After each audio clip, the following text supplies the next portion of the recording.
In the summer of 2019, 3 ranch hands working at the Silvies Valley Ranch in the state of Oregon were out rounding up stray cattle when they made a disturbing discovery.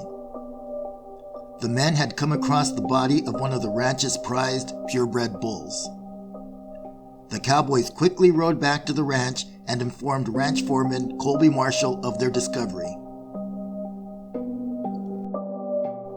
Marshall jumped into his truck and drove out to the carcass. He already had a pretty good idea of what he was going to find. This was the 5th bull this year that turned up dead on the ranch. As Marshall approached the remains of the bull, he could see that it was in the same condition as the previous 4. The eyes, tongue, and genitals were removed with surgical precision, and the body had been drained of all its blood. The remainder of the bull remained untouched and was in pristine condition. There was no signs of predators, and the body was left alone by scavengers. What occurred in 2019 at the Silvies Valley Ranch in Oregon is not an isolated incident. Thousands of similar accounts have been reported across the United States over the last 300 years. A 1979 FBI report states that an estimated 8,000 similar cases were reported in the state of Colorado, causing over $1 million in damage. And not just in the United States. Similar cases have occurred worldwide since 1967.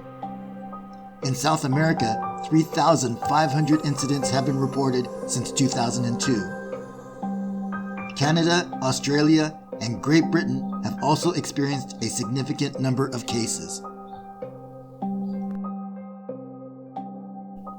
This strange phenomenon has come to be known as cattle mutilation.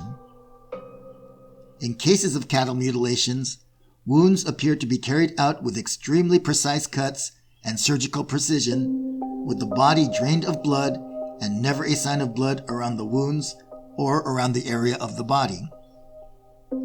Cattle are not the only victims.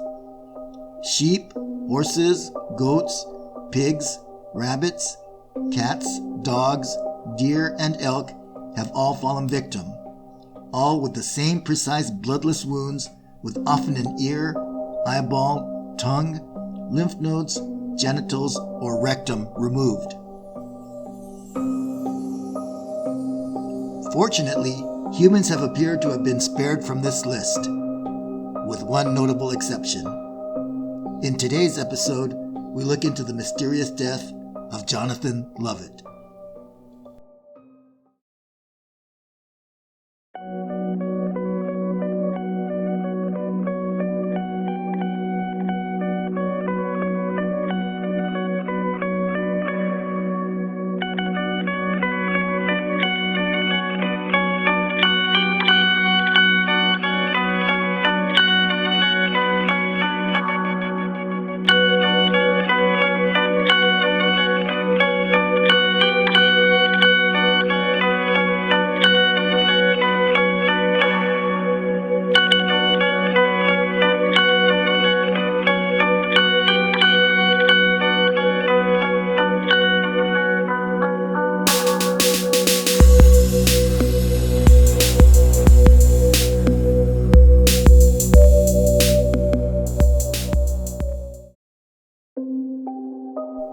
The year was 1956. Major William Cunningham was stationed at Holloman Air Force Base, which is located 6 miles south of the city of Alamogordo in the state of New Mexico. Holloman Air Force Base is situated next to the White Sands Missile Range. The White Sands Missile Range is a military testing area operated by the United States Army. White Sands was the site where the first atomic bomb was test detonated. It is the largest military testing facility in the United States and has been in operation since 1945.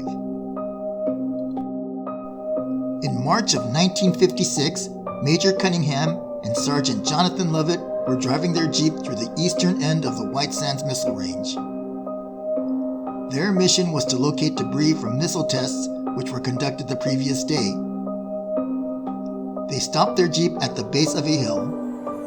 Sergeant Lovette walked over the hill while Major Cunningham set on foot towards the west to search for missile debris. As Cunningham searched the open area, he heard desperate screams coming from the other side of the hill. Thinking that Lovette was being attacked by a wild animal, Cunningham rushed over the hill to provide aid. As Major Cunningham crested the hill, he stopped dead in his tracks. His jaw dropped as he could not believe what he was seeing. What Cunningham saw was a long metallic serpent-like arm wrapped around Lovette's leg. At the other end of the arm was attached a large, disc-like craft hovering in the air. Cunningham watched in disbelief as Lovette was dragged several yards across the ground and was then lifted up into the craft. Cunningham stood frozen with fear as he watched the craft rise slowly up into the sky. Major Cunningham hurried back to the jeep, stumbling and falling several times as he ran. He radioed back to the base for assistance. Within 30 minutes, several teams of airmen were on the scene. What they found was a dazed Major Cunningham who was sitting in his jeep with his head clasped between his hands. When asked what happened, all the major said was, "They took him. They took him.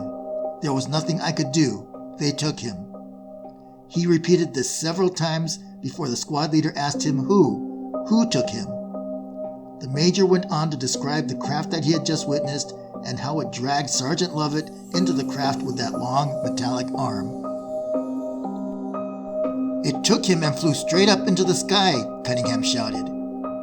Assuming the major had suffered some type of mental breakdown, the squad leader had Cunningham sent back to the base and ordered him to check into the base hospital. The search for Jonathan Lovette continued, but no trace of him could be found. The base control tower confirmed that there was an unidentified radar contact made in the area where Sergeant Lovette was abducted. Radar contact was reportedly lost around the time Major Cunningham radioed in his call for assistance. This gave some credence to Cunningham's account. The search for Sergeant Lovette continued for the next 2 days. Meanwhile, Major Cunningham was being interrogated. His story never changed, and despite the radar contact supporting his version of the story, officials suspected that Cunningham may have had a hand in Lovette's disappearance. On the 3rd day after the incident, searchers discovered the body of Sergeant Jonathan Lovette. Lovette's nude body was found nearly 10 miles away from where he had been reportedly abducted. His remains showed horrific signs of mutilation. Lovette's eyes, tongue, and lower jaw were missing. His genitals and anus had also been removed, all done with precise surgical precision. In addition, no blood was present in any of Lovette's wounds. In fact, not even a drop of blood was left in his body. What the coroner found particularly strange was the fact that despite the lack of blood in the body, there was no sign at all of vascular collapse in Lovette's circulatory system. Vascular collapse occurs when there isn't enough blood pressure in the body to keep the veins and arteries from collapsing. Loss of blood would certainly cause a decrease in blood pressure, and no blood at all equals no blood pressure. This makes it a mystery as to how the body was devoid of blood without the presence of vascular collapse. Somehow Lovette's body was drained of blood without causing vascular collapse. Aside from the surgically removed body parts, the remains of Jonathan Lovette were in surprisingly good condition, despite being exposed to the harsh desert environment. The body showed no signs of being attacked by scavengers or by predators. With the discovery of Lovette's body, Major Cunningham was initially charged with murder. Charges were soon dropped, however, because it would have been impossible for Cunningham to have murdered Lovette, dumped the body 10 miles away, and then returned to the abduction site.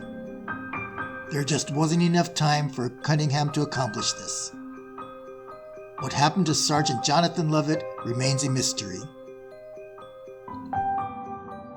The United States government refuses to comment on this case, as it does on virtually all UFO incidents involving the military. Details of this case reportedly exist in the U.S. government's Project Grudge Report number 13. Volumes 1 through 12 and Volume 14 have been declassified and are available to the public. However, Volume 13 remains restricted. Could this be another case of a cover-up by the United States military?